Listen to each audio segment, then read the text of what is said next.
Thank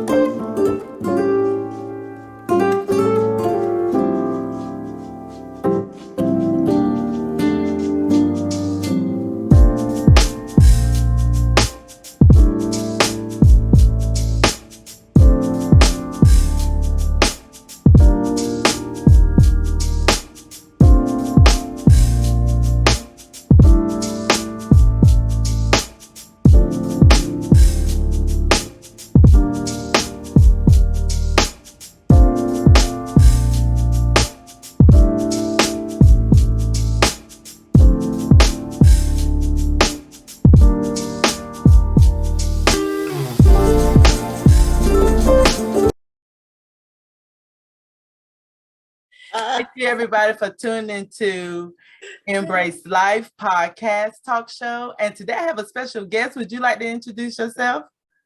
Oh, I am Andrea L Hines, and I am an author and a poet and broadcast host and lots of different things. Mom, grandma, you name it. Yes, and I'm so glad that you took the time out to spend a little bit time with Embrace Life today. And today's topic, you guys, is called Purposely Speaking. And the reason why I picked Purposely Speaking, because we both do the same thing. We talk to people, that's like one of our gifts that we do. And you said that you do poetry and you're an author as well, so you speak in more ways than one. Yes. So what motivated you to start doing what you're doing?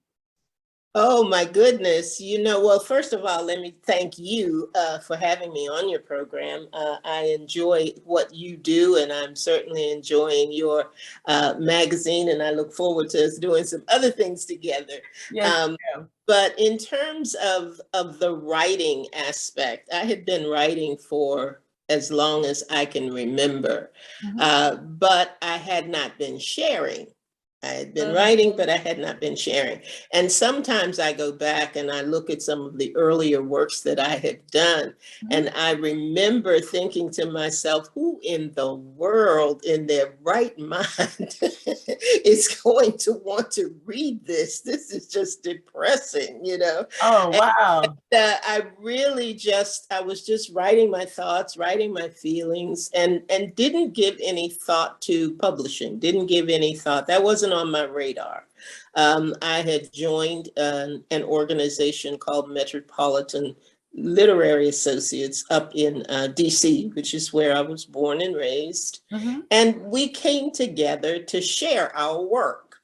And every now and then we would read at libraries and lead in different places and do things like that. But being a published author was not anywhere on my radar. I moved here to North Carolina, and when I moved to North Carolina, everything changed for me. And it changed because I think for the first time I was actually by myself and still and quiet. My daughter didn't move with me. I had no family here. I did not know anybody in the area. I came as a result of a job move. And I was still. And my writing changed. Everything changed. When you get still and God can really deal with you, you'd be amazed at the things that will open for you, things that will change for you. So that's really how I got started on this new path of writing, publishing. Yeah. Awesome. Cause and like I said, when I came up with the Purposely Speaking, a lot of people thinking, when a person is speaking, they just talking, all they're doing is just talking, they're motivational speakers. No, writing is also speaking, especially with poetry, there's what I call it spoken word. Most people, they really don't understand spoken word, but the people who do can relate to the spoken word. So there's different ways of speaking into people's lives. And you also have a show called When Life Speaks. You want to talk a little bit about that? Oh, yeah. Okay. I was invited to be a part of the WOW Network, which started out on SIBN, which is Streaming Inspirational Broadcast Network. Mhm. And I was approached by the owner at the time, and she said, "Would you like to have a show?" Well, the interesting thing about that, Regina, is that years, and I mean years ago, I had actually gone to broadcasting school. Mm. Uh, and I never did anything with it. You know, sometimes we'll pursue something thinking we're going in one direction, Mhm. and things just shift, they just change. And I never did that. I ended up going into theater. I ended up doing commercials and all of those things. But I never, when I had an opportunity to audition for an FM station, I traveled, I went to Philadelphia, I did all of the work. And at the last minute, I thought, I don't want to move. I'm a single mom. I have no support system in Philadelphia. I'm going to stay right here in DC, Mhm. where I know everybody and I'm comfortable. So I did not make that switch, and didn't think about it. Didn't think that I had lost anything, or gee, I wish I had gone in that direction. And Mhm. here, years later, you know, this opportunity just kind of dropped in my lap. Wow. And I said, yeah, you know, I'd like to do it. I'd like to try. And one thing that I have found, that when the dominoes are at work in my life, then that's what I Mm. refer to them as. When the dominoes are at work, then I know God is speaking and it's his direction. Mhm. Things just seem to fall into place. And after I said that to her, I thought, well, what am I going to call the show? Where am I going to get guests? Where, you know, where's all that coming from? And I heard very clearly, when life speaks, you speak life. Mm. Turn down the volume of life, get ready to receive. And I thought, well, all righty then. That's what we're gonna do, and that's the way we're gonna do it. And that's really how it was birthed. And I thought to myself, where am I gonna get a guest? What guests am I going to find? And I happened to be at a conference. Mhm. We were invited to lunch. I went to lunch at this conference and sat next to a beautiful, just a beautiful lady who had, it turned out she was a caterer. We chatted for a while. And I said, what did you do before you started catering? And she said, I robbed banks. Wow. That's what I said.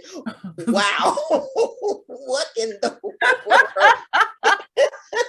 And God said, there's your first guest. Mm.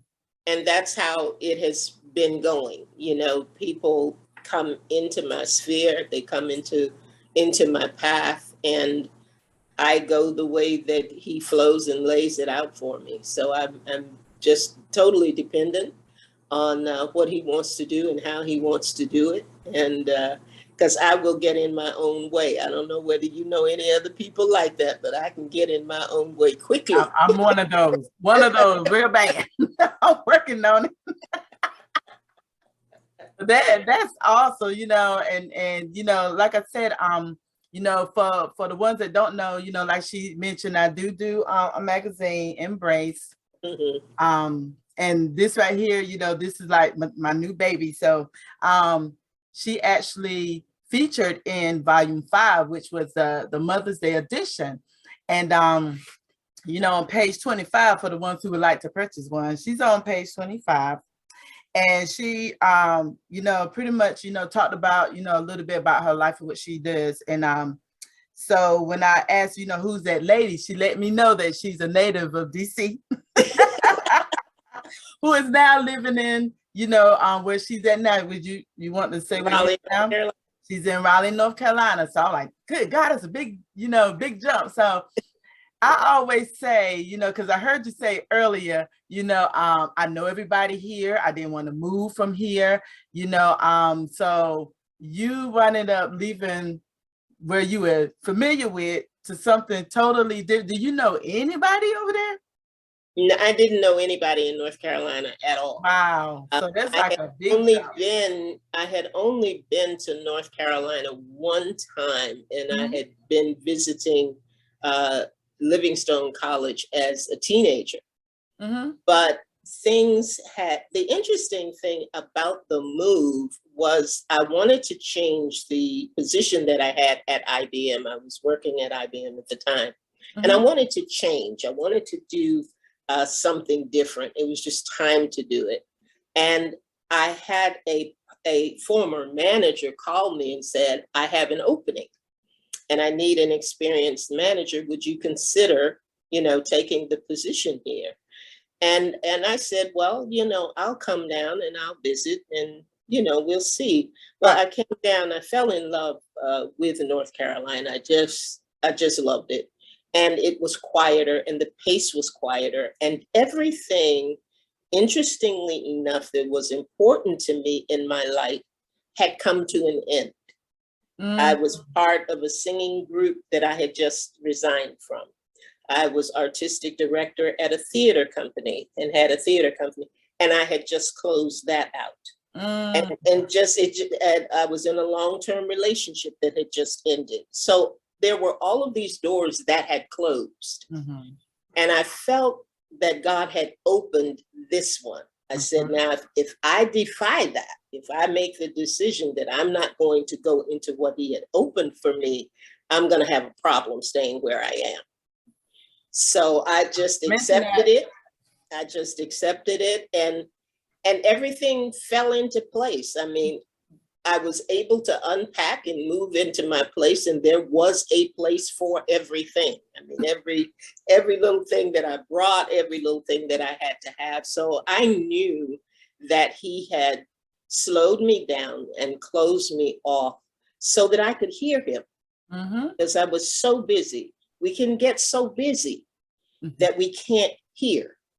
We think we're here, but we're not really hearing. And he got me still enough that, I was going to the gym every day, and I had run into a lady who taught me how to do watercolor painting. So that year, everybody and their brother got a seascape, because I was painting seascapes, and I was doing calligraphy. I was putting my poetry on the things that I painted, and there was just a peace in my life. There was just peace in my life.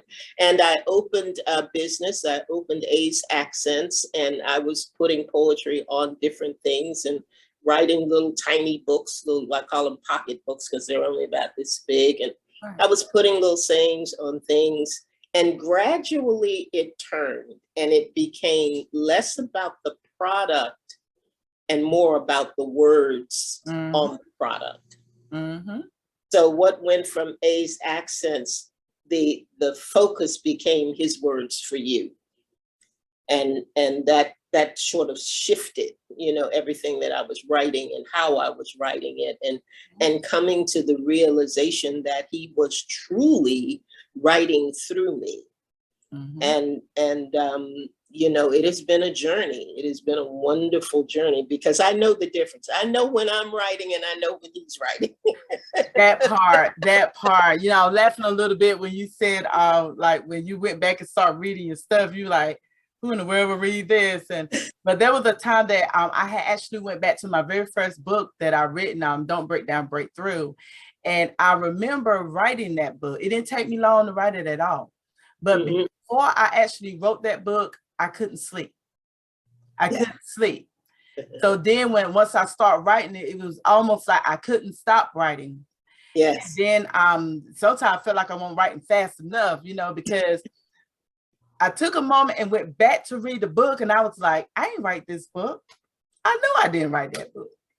I knew God was using me as a vessel to get them words out. So when it started purposely speaking to people, and like I said, I knew that those was not my words, that when people actually read the book, they was like, oh my God, you're talking to me.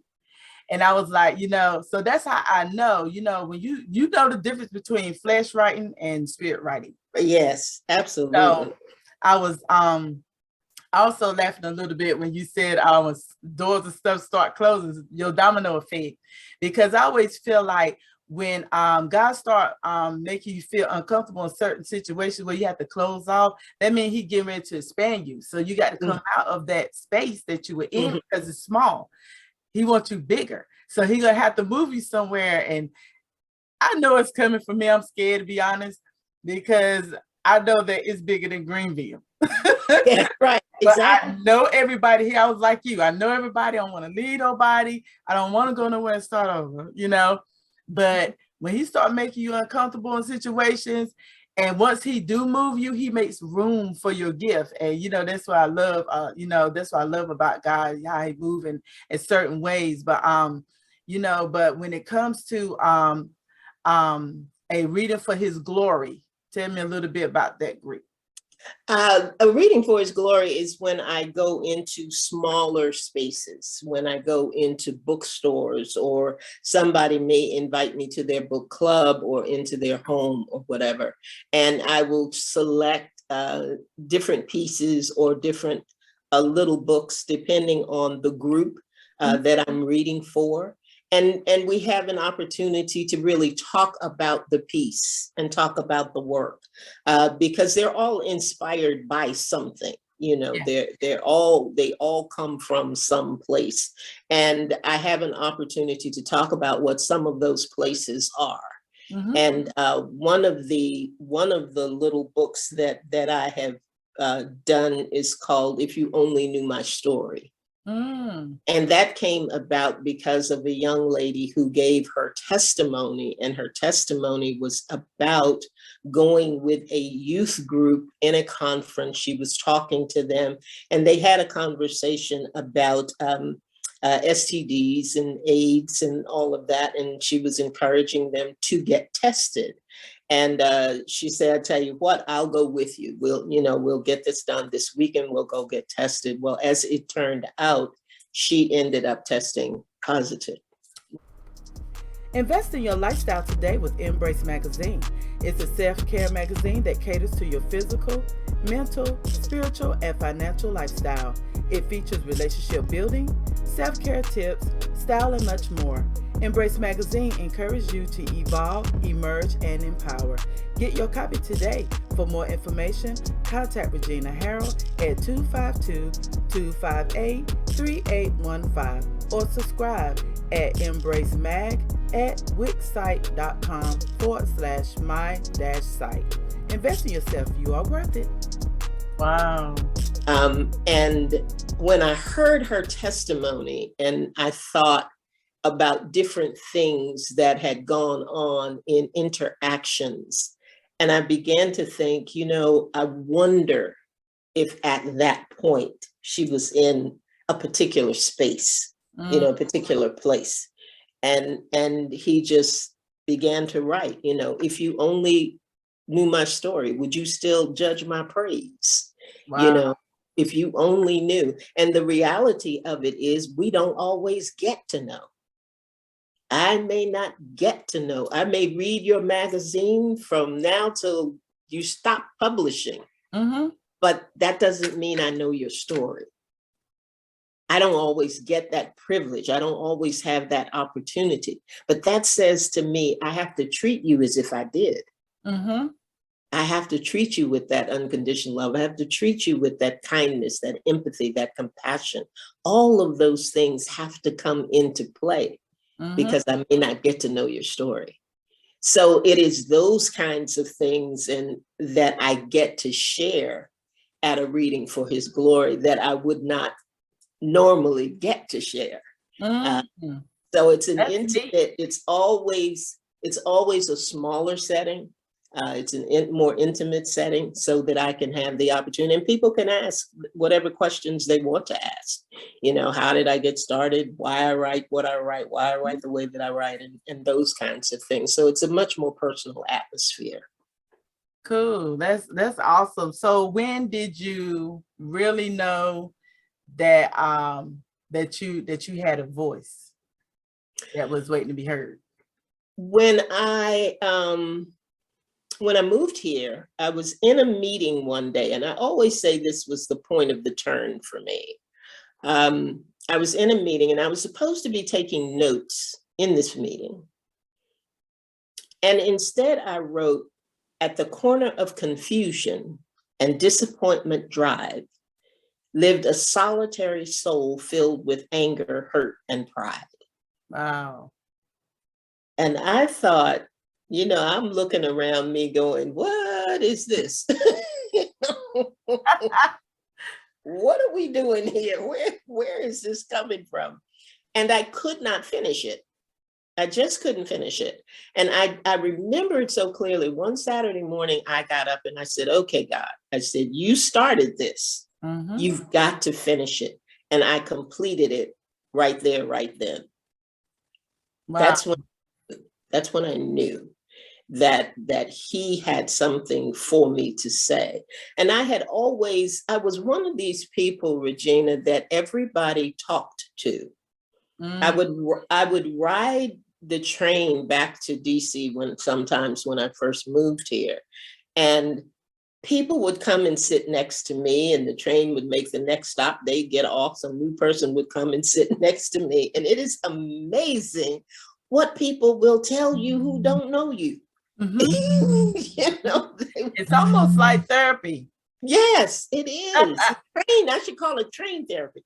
But you know, they would always come, and then sometimes they would say, you know, can I talk to you again, or can I call you again? Or I had a young lady tell me one time about this was at work, and she said, can I ask you a question? I said, sure. And she talked about being in a very abusive relationship. Mm. And she said, what should I do? And I said, I don't know. I mean, I can't advise you on that. I said, all I know is life's too short not to be happy. Wow. I didn't see her for a long time. And when I saw her again, she was smiling, she was up, she was happy. I said, boy, you look like you're feeling really good today. She said, well, I went home and did exactly what you told me to do. I packed up, I left him. And I said, whoa, wait, when? When did I say that? I didn't say that. You gave the motivation. Those words did not come out of my mouth. But I asked God, I said, Father, if you've put me in places for people to hear, Mm-hmm. don't let me be foolish. Speak, you speak. Mm-hmm. Let me say what you want me to say. Let me tell them what you want me to tell them. And I became a certified life coach for that very reason. You know, give me the skills, give me the tools, Mm-hmm. so that when I talk to people, I'm giving wise counsel. I'm giving your words. I'm giving those things. And that's, you know, that's what he's done. And I'm just so grateful. I'm so grateful that he has selected me for this assignment. I really am. Wow. And you mentioned the train, being on the train. You have a book called The Train. The Train. What is that book about, ma'am? Well, let me tell you how that little piece of work was born. For whatever reason, I tend to talk to a lot of couples, a lot of people who are getting married. And I was talking to this young lady one day, and she was actually a pattern. She was a pattern, because I would get this quite often when marriages were in trouble. And I would end up asking people, what's different? Okay.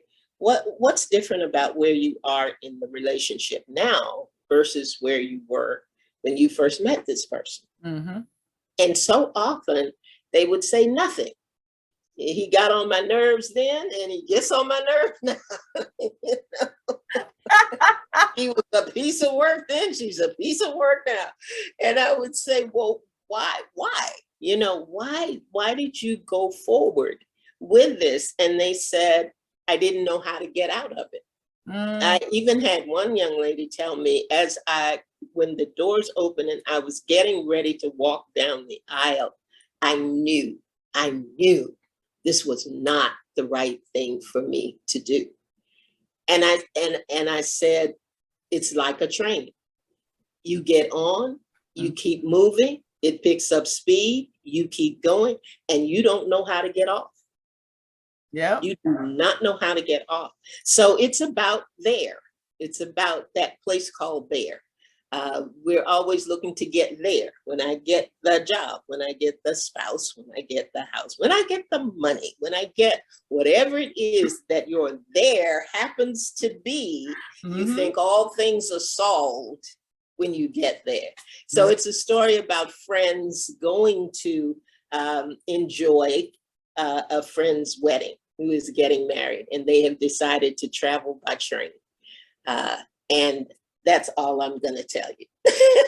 Wow. You gotta get Go get her book, you guys. Where can they find your book at? They can find it on Amazon.com and anywhere that online books are sold. It's out there on Kindle as well. And if they want an autographed copy, they can contact me through my email at speaklifewithandrea@gmail.com, and we'll get them all the information that they need so they can do that. That's interesting. That's interesting. And then, you know, and the fact that when you think about a train, I had never been on a train before, but you know, I used to pick people up from the train station, but I can imagine like you get on the train, there's some stops, there may be some delays, there may be people getting on, you got people getting off, and then you reach your destination, and it's all that's like explaining life. It's explaining life.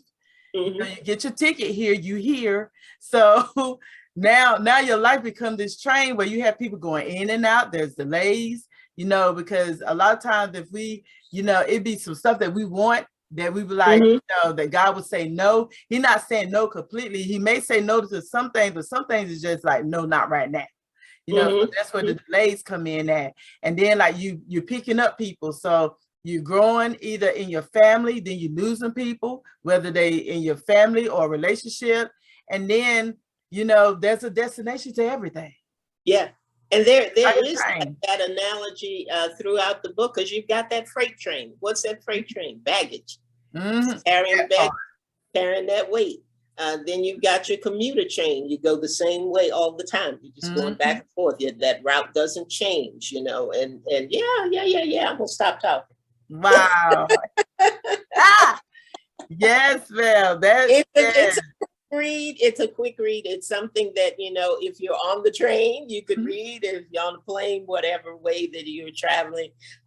So it's an enjoyable read, and I've been getting great reviews from it. So and that was my first fiction book. I'd not done fiction before. I tend to do collections.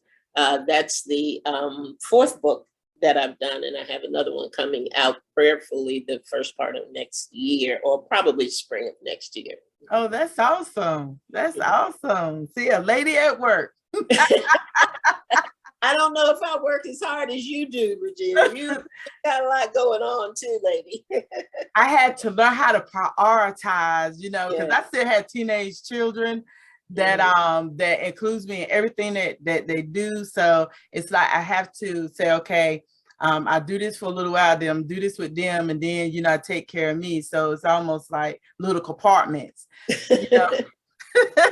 But what would you say to a person who has that voice to speak, but they're afraid to use it?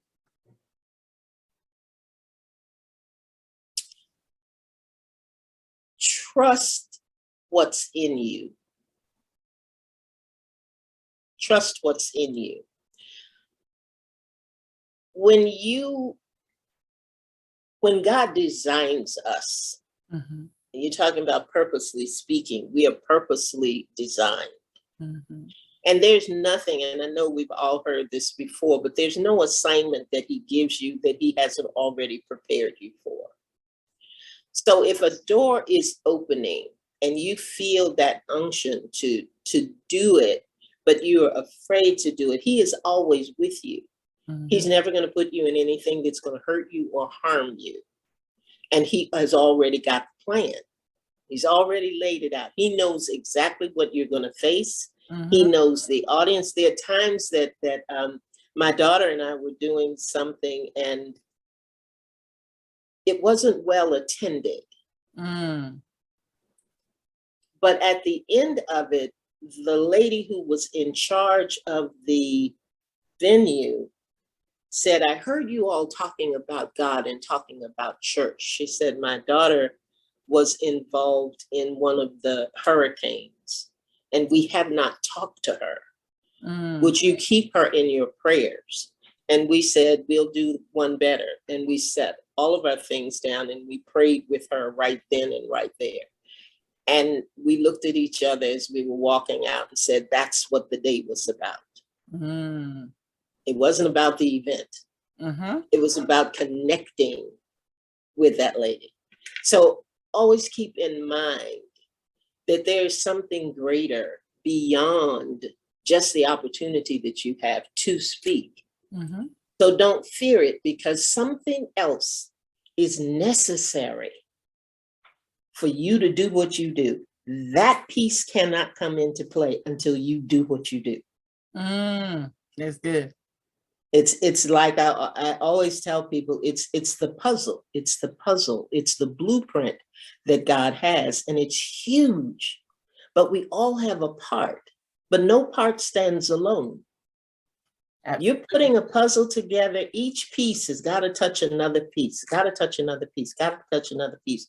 And you can put a 1,000-piece puzzle together, a 5,000-piece puzzle together. But if one piece is missing, it's not complete. Wow. You can see that it's not complete. So yeah, take yourself away from it and know and understand that what is in you, what he's already put in you, is necessary. Is necessary. Complete that assignment. Look at it a different way and complete the assignment. Yeah. Absolutely. Absolutely. And thank you so much for, pouring into us, because, that's what I call it. Because whenever you're purposely speaking, you're pouring into somebody, and I ask God to restore back to you everything that you poured in, because sometimes it could be a little draining when you start pouring out too much and you need a little more for yourself. So, but yes, thank you so much for spending time with Embrace Life, and thoroughly enjoyed you. Thank you. Being a part of practically, everything that I'm doing, my magazine as well, I'm putting your words into there, and I know that it's going to touch a lot of people's hearts and minds, and, your show, everything that you're doing, part of your show, I know that it's touching a lot of hearts and minds, because we need more people like that who don't mind, speaking life, because, like you said, when you start speaking life and life starts speaking back to you, you have to learn how to listen. That's right. So right. We do a lot of talking, but don't want to talk. We don't want to listen. But again, guys, go get her book, The Train. And it's at Amazon.com under Andrea Hines. Andrea L Hines. So, look her up. It makes me want to go get the book and look at, the people going on with it my own self. So, but yes, until next time, would you like to leave something before we leave?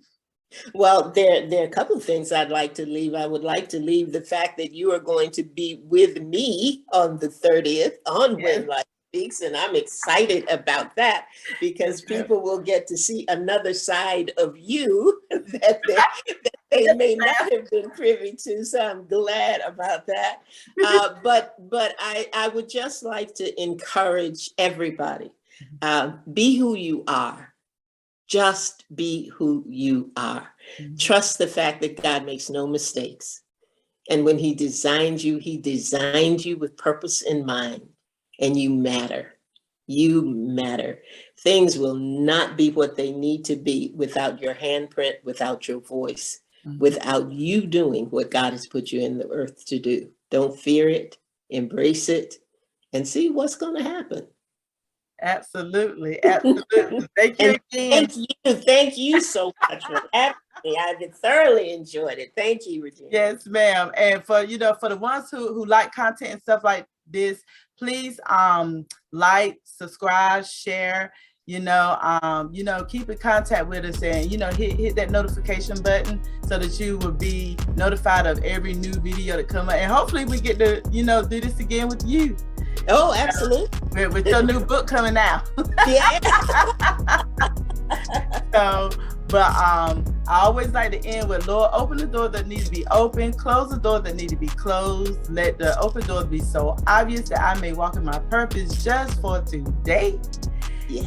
And I'm out, y'all, till next time.